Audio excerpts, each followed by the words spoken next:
안녕하십니까? 저는 간질환과 간암을 20년 넘게 진료해온 간 전문의사 박재현입니다. 오늘은 간 건강 시리즈 두 번째 시간입니다. 오늘 소개해드릴 내용은 항산화 성분이 풍부한 간 건강식품에 대해 소개해드리려 합니다. 본격적인 내용에 앞서 1편 내용을 간단히 되짚어 보겠습니다. 첫 번째 시리즈에서는 간의 염증을 줄여주는 항염 해독 작용 음식 3가지를 소개해드렸습니다. 첫 번째 음식 강황에는 커큐민 성분이 들어있어 간세포의 염증을 낮추고 섬유화를 억제한다는 내용. 두 번째 음식 등푸른 생선에는 오메가3가 풍부해 간혈류를 개선하고 지방간 진행을 막는다는 내용. 세 번째 음식으로 견과류에는 셀레늄과 불포화 지방산이 많아 간세포를 보호하는 데 도움이 된다는 내용이 있었습니다. 이제 오늘 주제인 간 건강에 도움이 되는 항산화 성분 식품으로 넘어가 보겠습니다. 간은 해독 과정에서 지속적인 산화 스트레스에 노출되는 장기입니다. 이때 항산화 성분이 충분히 공급되면 간세포 손상을 줄이고 회복력을 높일 수 있습니다. 첫 번째로 소개할 항산화 식품은 블루베리와 빌베리입니다. 이 두 과일은 색이 짙은 보랏빛을 띠고 있는 것이 특징입니다. 이 색깔의 주성분이 바로 안토시아닌입니다. 안토시아닌은 자연에서 얻을 수 있는 강력한 항산화 색소로 간 건강에 매우 유익합니다. 우리 몸에서는 산소를 쓰는 과정에서 활성산소라는 물질이 끊임없이 만들어집니다. 이 활성산소가 세포를 공격하면서 염증이나 노화를 유발하게 됩니다. 간세포도 예외는 아닙니다. 해독 작용을 하는 간은 활성산소에 더 많이 노출될 수밖에 없습니다. 이때 안토시아닌이 간세포를 산화 손상으로부터 지켜주는 역할을 합니다. 또한 안토시아닌은 혈관의 탄력을 유지하고 염증 반응을 줄이는 데 도움을 줍니다. 간은 혈관이 매우 풍부한 장기입니다. 혈류가 원활해야 간세포도 제 기능을 충분히 할 수 있습니다. 블루베리는 특히 눈 건강에 좋다고 많이 알려져 있지만 간 건강에도 매우 중요한 역할을 합니다. 제가 예전에 진료했던 65세 남성 환자분도 블루베리 덕을 본 분입니다. 지방간으로 내원하셨고 음주는 없었지만 식습관이 좋지 않았습니다. 약물 치료를 원하지 않아 식단 개선부터 시작했죠. 그분은 평소 과일을 잘 챙겨 드셨기 때문에 블루베리를 하루 한 줌 꾸준히 드시도록 권유해드렸습니다. 그리고 생채소와 함께 식사 전후로 블루베리를 섭취하도록 조언드렸죠. 3개월 후 방문 시 간 수치가 안정되었고 체중도 2kg 정도 감량되며 컨디션도 훨씬 좋아졌습니다. 무엇보다 본인이 아침에 눈이 맑고 몸이 가볍다고 느낀다고 말씀하셨습니다. 이처럼 블루베리는 시니어분들의 간과 혈관, 눈 건강을 동시에 챙기는 효율적인 식품입니다. 또한 블루베리보다 안토시아닌 함량이 더 높은 과일이 바로 빌베리입니다. 빌베리는 블루베리의 유럽형 품종으로 산림지대에서 자랍니다. 안토시아닌 함량이 높고 항산화 지수가 뛰어나 간 손상을 억제하는 보조식품으로도 자주 활용됩니다. 생과로 드셔도 좋고 냉동 보관된 제품이나 동결 건조 파우더 형태로 드셔도 좋습니다. 다만 당분이 걱정된다면 무가당 냉동 제품을 활용하시는 게 좋습니다. 요약하겠습니다. 블루베리와 빌베리는 안토시아닌이 풍부해 간세포를 보호하고 혈관을 강화하며 해독 능력을 끌어올리는 똑똑한 식품입니다. 하루 한 줌 아침이나 간식으로 가볍게 섭취하는 것만으로도 간 건강에 큰 도움이 됩니다. 두 번째 식품은 양파입니다. 우리 식탁에 자주 오르는 익숙한 식재료죠. 하지만 많은 분들이 양파의 간 건강 효과를 잘 모르고 계십니다. 양파에는 퀘르세틴이라는 강력한 항산화 성분이 풍부하게 들어 있습니다. 퀘르세틴은 플라보노이드의 일종으로 식물에 존재하는 천연색소 성분입니다. 이 성분은 간세포의 염증을 줄이고 간 효소의 기능을 안정화시키는 역할을 합니다.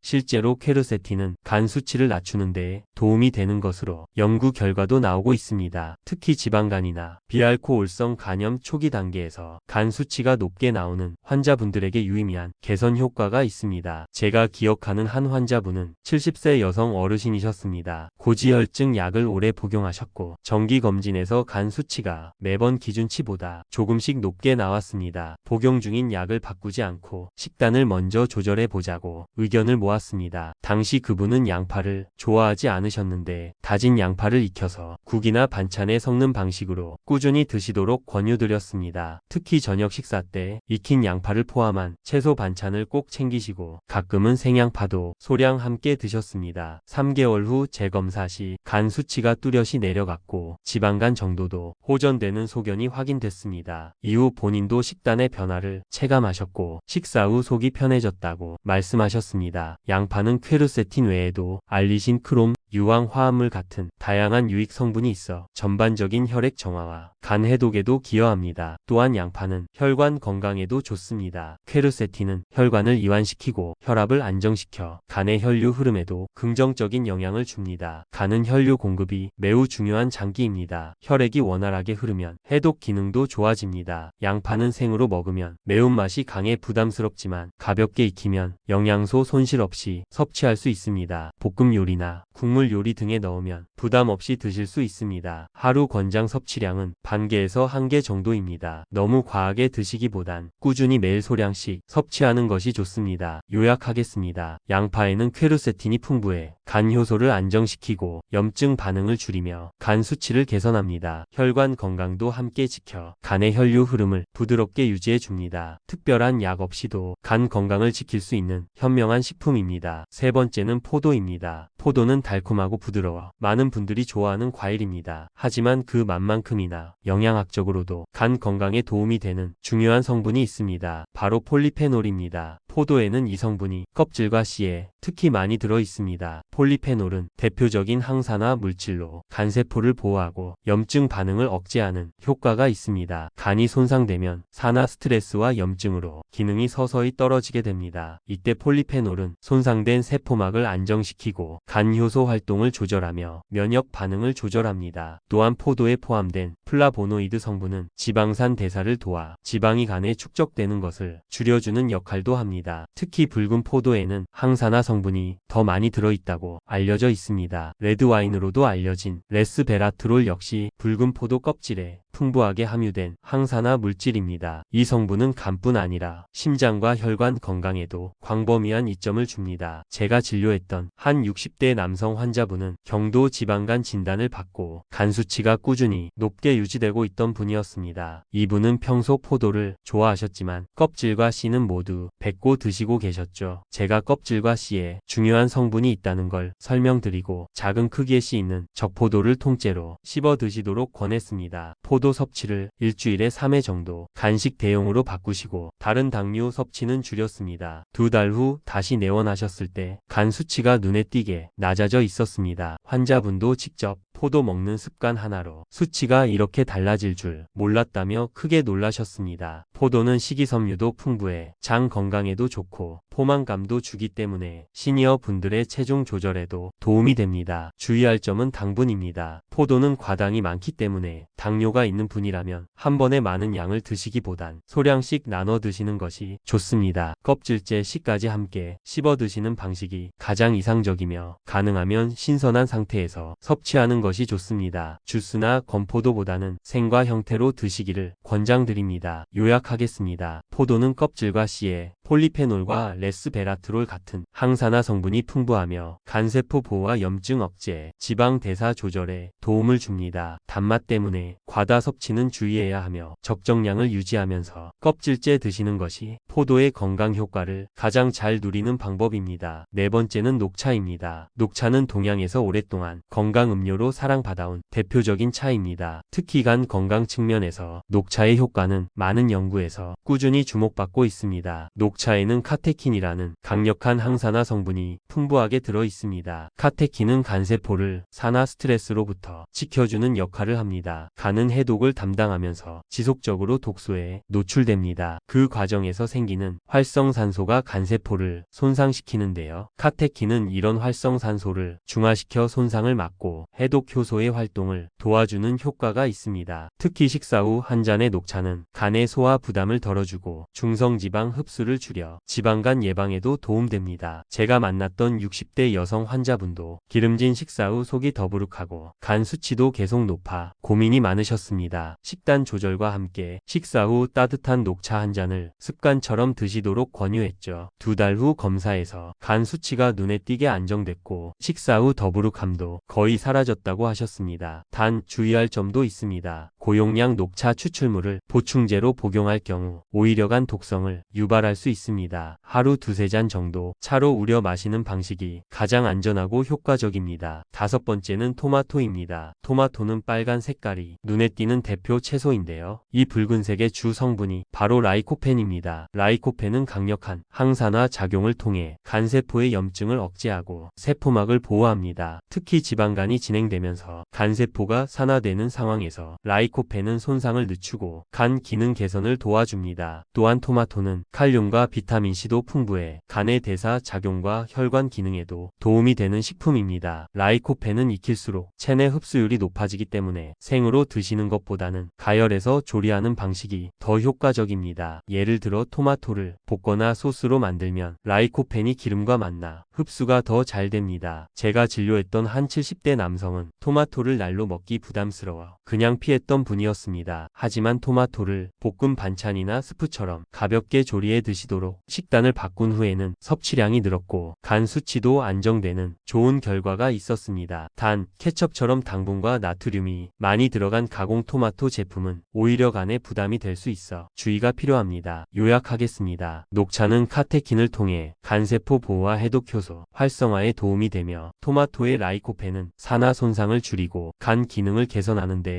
큰 역할을 합니다. 두 식품 모두 부담 없이 일상에 넣을 수 있는 항산화 식품이며 조리 방식과 섭취량만 잘 조절하신다면 간 건강에 큰 보탬이 됩니다. 오늘 소개해드린 항산화 식품, 블루베리, 양파, 포도, 녹차, 토마토 이 5가지 식품은 서로 다른 방식으로 간세포를 보호하고 혈류를 개선하며 간 기능 유지에 도움을 주는 실천 가능한 항산화 식품들입니다. 간은 침묵의 장기입니다. 아프지 않다고 방심하기보다는 매일 식탁에서 조금씩 건강을 채워나가는 것이 중요합니다. 다음 시간에는 간 해독에 직접 관여하는 글루타치온 생성 식품에 대해 자세히 알려드리겠습니다. 이번 시리즈가 여러분의 식습관에 작은 변화의 계기가 되길 바랍니다. 앞으로도 꾸준히 실천 가능한 믿을 수 있는 건강 정보로 찾아뵙겠습니다. 건강한 삶은 지혜로운 선택에서 시작됩니다. 오늘 영상이 도움이 되셨다면 구독과 좋아요, 댓글, 알림 설정까지 꼭 부탁드립니다. 건강한 인생, 건강은 지혜다 채널과 함께 지혜롭게 만들어가요. 감사합니다.